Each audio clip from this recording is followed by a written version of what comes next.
The nobles all gasped in surprise. 30,000? It was clear to the nobles that their stronghold's annual income wasn't even close to this amount. Roland hoped they would become the managers of various industries in the stronghold in the future. As long as they obeyed the laws, they could naturally receive generous earnings and returns. Hearing this, a noble asked if this meant giving them the management of the stronghold. Roland gave a faint smile, saying, well, yes and no. The stronghold would become a part of the city under the jurisdiction of the central city hall.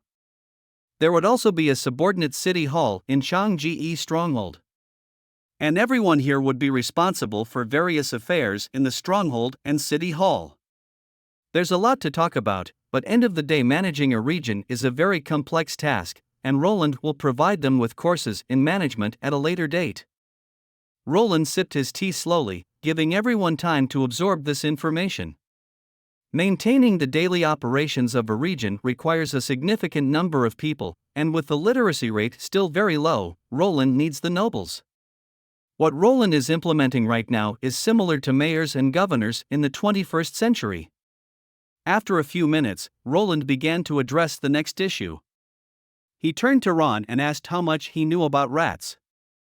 Ron seems to be somewhat embarrassed to admit that he used to be the leader of the Fiery Gang, having fought over territories with several other rat gangs. Some nobles on the spot couldn't help but burst into laughter. Roland was also stunned for a moment, wondering how the second son of a major family would end up leading a gang of rats. Petrov explained that a few years ago, the underground gangs in the dock area were very rampant, with civilians and foreign merchants being harmed and threatened almost every day, and the Stronghold patrol team turned a blind eye to this. Ron, unable to stand it, led his guards to recruit a group of people in the refugee area and drove the rats out of the dock area. Petrov smiled, saying during that time, Ron even wrote daily battle situations into letters and sent them to Petrov, who was far away in the royal capital. In the letter, Ron claimed that this was a great battle, no less than the struggle against demonic beasts. Hearing this, Ron's face turned red, and he pled Petrov to stop talking. Roland plans to eradicate these rats to allow civilians to live a stable life. However, Ron hesitated for a moment before saying that although these rats were not a match for knights, if Roland dealt with them as he did with the rebels, probably very few civilians would be left in the stronghold. Ron respectfully explained that the transformation between rats and commoners is ever occurring, as many commoners, in their struggle for survival, end up performing illegal activities. This is the reason why most lords and nobles tolerate the existence of the black market and rat gangs. Allowing internal struggles among them is more manageable than dealing with an uprising of the starving commoners. Roland's expression turned grave, realizing the unexpected circumstances of the origin of rats.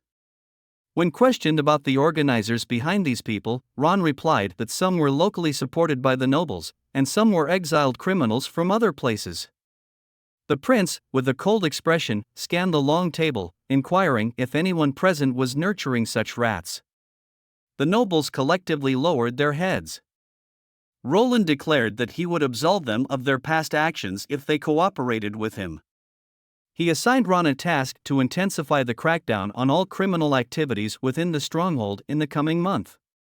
Ron would need to cooperate with the First Army to remove the leaders of various gangs in the stronghold, thoroughly dismantling all rat organizations. As for the specific methods to accomplish this, Roland would have someone inform him.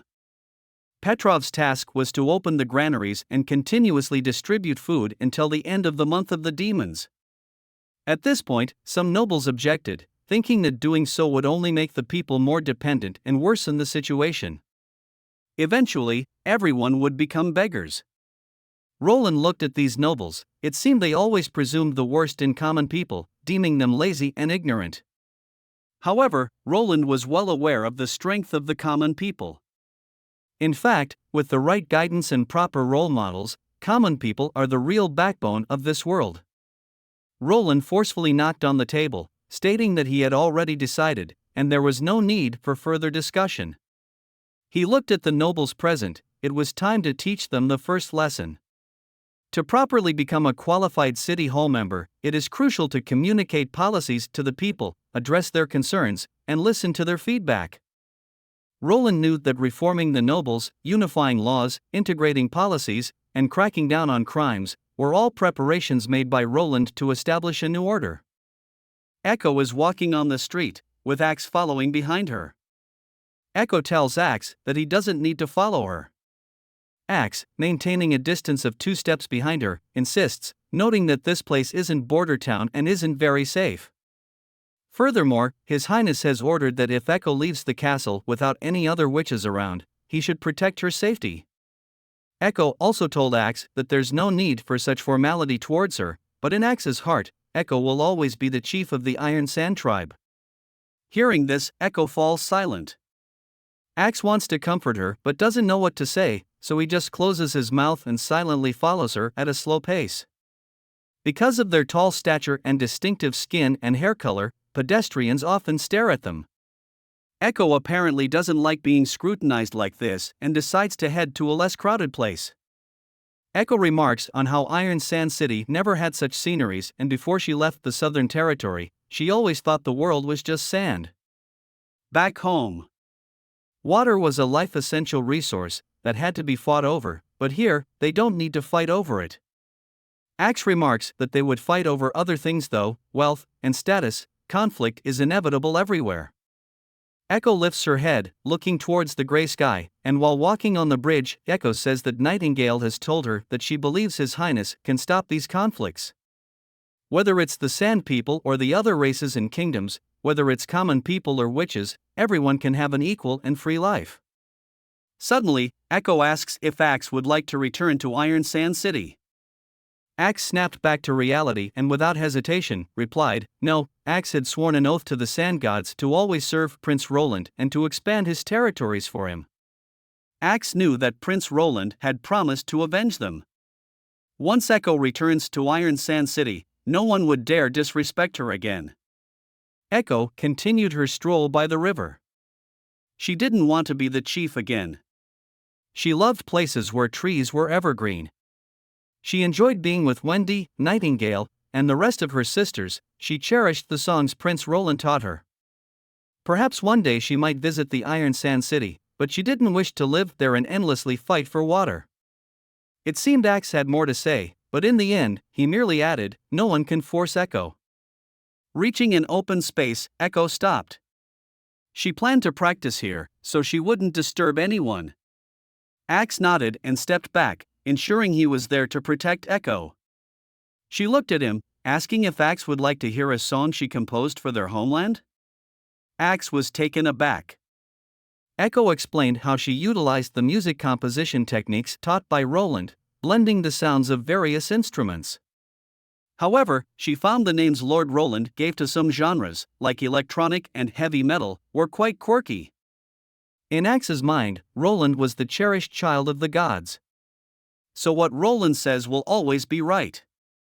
Echo concurred strongly, noting that no one had ever treated witches with such genuine kindness as he did. Before Axe could respond, the singing had already begun. When the varied tunes flowed into his ears, he was immediately stupefied on the spot. What an unimaginable melody! It was like sand brushing over an oasis. At that moment, Axe felt he was back in the sunlit desert. Was this an illusion? He lowered his head, only to realize the snowy landscape had disappeared, and unbeknownst to him, he found himself in a desert, the burning sands filling his entire field of view. The woman in front of him had her eyes slightly closed, her singing voice echoing in the clear sky. She was standing in shallow water, ripples slowly spreading, breathtakingly beautiful. When the singing voice gradually faded, Axe found himself back in the snow-covered stronghold, everything like a mirage, as if nothing had happened. But in his palm, a few grains of sand were shining brightly. When Roland heard Axe's report, he wondered for a moment if his ears had deceived him.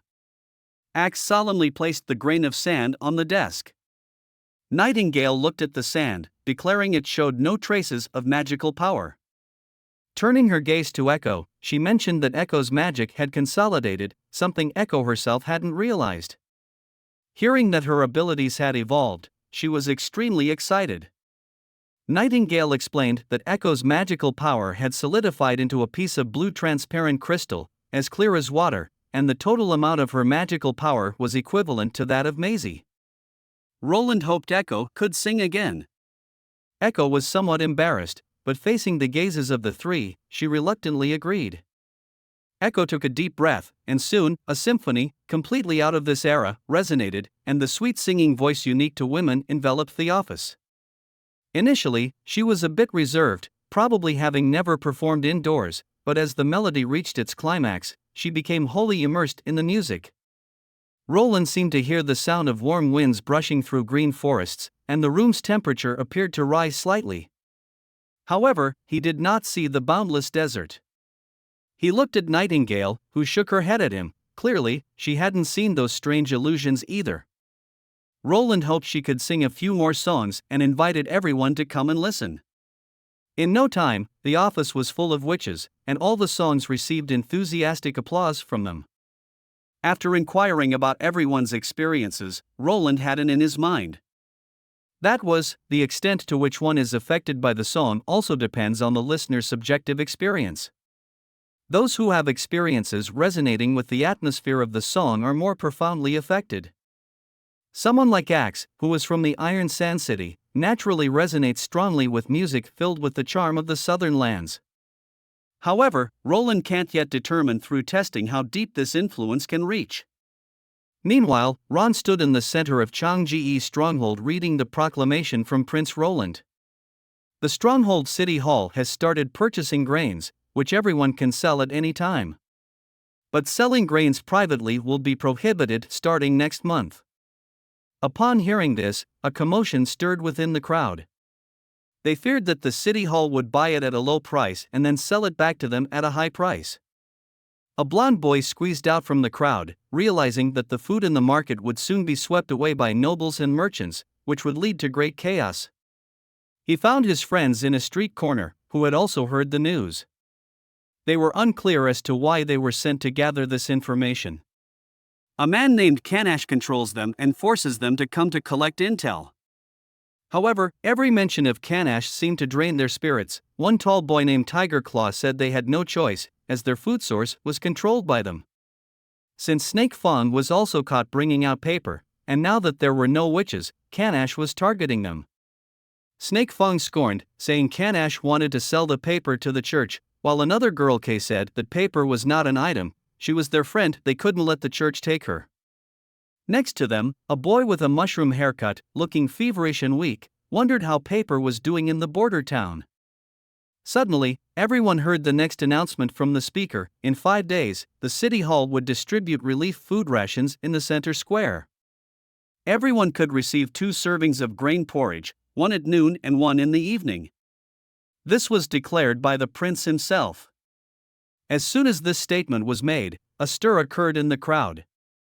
The group also heard this message. The weak Joe spoke up, saying that this way they might temporarily escape Kanash's threat and wouldn't have to starve to death in the cold snow. The tall boy quickly covered Joe's mouth. If such words reached Kanash's ears, all 4 of them would have to die. Following was the final declaration. His Highness the Prince would severely crack down on crime in Changgu Stronghold, including eliminating underground organizations, combating theft and robbery, and all illegal activities threatening the lives and property of the citizens. Ron advised everyone not to linger in the black market, nor to go to casinos, taverns, and other mixed places. The prince would also dispatch personnel to ensure everyone's safety. The 4 of them had no mood to listen any further. Hearing that they were going to be swept away, they began to fear. Returning to their camp, a man was sitting in a chair. This was Kanash, who had a fierce-looking scar across his eyes. He was muscular and tall with a woman behind him giving him a massage. He looked at Snake Fang and the other 2, scornfully saying that no matter how big and noble it is when they are on other people's turf, they have no sway. This is Changji's stronghold, not border town nor the royal capital. Without the approval of the Mead family, Roland can't do anything. Hearing that Roland wanted to be a protector of the western region made Kanash laugh. Just look at who is sitting in the royal capital. That so-called king is also nominally ruling over Grey Castle, but who cares about his orders? The woman by his side also agreed, saying it has nothing to do with them. But the second message Snake Fang brought is a bit strange. Before, when nobles distributed grain to earn a good reputation, they would inform them in advance, but why not this time? Kanash sat on the chair, planning to go and ask his leader later. Only he knows about things related to nobles. Kanash looked at the three of them and said their report was timely. But Kanash sneered, saying he knew they wanted to taste the grain porridge distributed by the city hall. He fiercely stabbed the dagger into the table, saying that on that day, everyone must stay in this building, no one is allowed to go. If anyone dares to, he guarantees they won't be able to eat anything for the rest of their lives. On the first porridge distribution day, Tiger Claw carried Joe on his back, running through the alleys with Snake Fang. Tiger Claw was somewhat scared, as Kanash had threatened them before, but Snake Fang said that Kanash hadn't been back for several days. Maybe the prince really was going to take action against them. Kay was looking out for them. The weather was very cold, and those people wouldn't notice them while huddling around the fire indoors. Moreover, Joe's condition was getting worse. A bowl of porridge might just help him hold on. Panting, they arrived at the square and saw that porridge really was being distributed. They hurriedly ran over but were stopped by the guards, who told them not to cut in line and to line up properly. Snake Fang knelt down in the snow, begging them to save his friend. His friend was sick and hadn't eaten for several days. Wade and his colleague exchanged glances. One of them reached out to lift the unconscious Joe, told them to go line up, and he would take care of Joe. Wade asked them if Joe knew the way back. If not, they could come back to find him. The two boys looked at each other. No one had expected this outcome. They thought either they would ignore them or they would let them bypass the fence to get the porridge first. Snake Fang decided to go back first. The queue was too long, and he feared accidents. They must return immediately. Reflecting on the truth of the porridge distribution, he began to wonder about the other two declarations. He vaguely felt that a major change was about to come to the Black Street. The two sneaked lightly back into the house, only to see Kay, her face bruised, hanging at the doorway, with her feet on a wobbly stool, and Kanash's man stood beside her, sneering at the two. In an instant, Snake Fang's heart sank to the bottom. The guard said that Boss Kanash had already arranged for people to specifically watch them. It seems they street children needed discipline. It was time to give them a taste of consequence. Subsequently, one of the rats kicked the stool under Kay's feet. Her body immediately tightened. The rope dug into Kay's neck, her body trembled and her legs started to kick everywhere. Tiger Claw rushed up but was hit hard in the back of the head with a stick, and he fell stiffly to the ground. Snake Fang kneeled and pleaded with them to let Kay go, as Kay had not left the room. The man, wielding a dagger close to Kay, said she had been lying to him, and even after losing 2 teeth, she still wouldn't admit it. He violently stepped on Snake Fang's head. Snake Fang realized they were going to die here. He struggled to lift his head, seeing Kay's struggles were gradually weakening, and her body started to convulse. Suddenly the rope broke. Kay fell down without making a sound. The rats did not know what had happened when a line of blood sprayed from one side of the neck. Then the rats fell one by one. They all looked at each other, drawing their weapons. Before they could see the enemy, the wall broke, and a person flew in. It was their scout. Ashes walked in, her black ponytail casually tied behind her, instantly surrounded by the rats. The scene was only quiet for a few seconds. Seeing such a beautiful woman, they wanted to capture Ashes alive and then hand her to their boss. Ashes raised her great sword, and the nearby rats were knocked down with a single blow. Snake Fang suddenly heard a voice telling him to protect his people. At this time, Nightingale appeared behind him. Snake Fang clumsily crawled to Kay's side and gently placed his hand on her nose.